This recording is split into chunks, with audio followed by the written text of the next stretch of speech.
Little Manly House is located nearby Little Manly Beach at the base of Manly's eastern hill.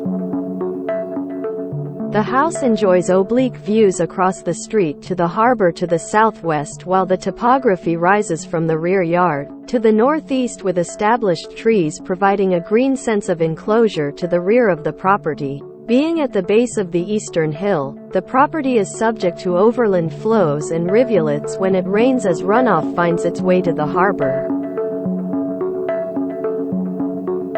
The site, therefore, has a lushness that has been drawn into the design of the house and gardens.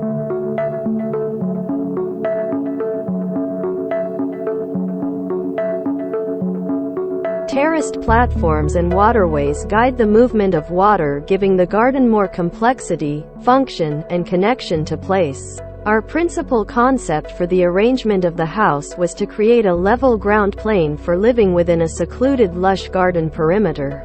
The primary living level comprises a series of loosely connected living and workspaces and an outdoor living room immersed in the garden.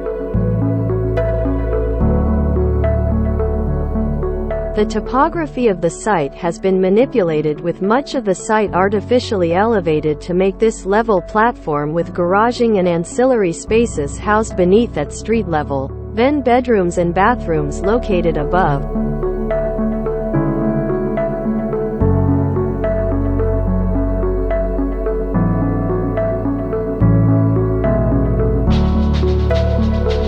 The look and feel of the house were inspired by our client's attraction to mid-century modern architecture in the iconic homes of Palm Springs, USA. The house is a contemporary version of these early homes, expressing itself as an arrangement of well-proportioned rectilinear volumes dressed in carefully composed minimalist facade elements.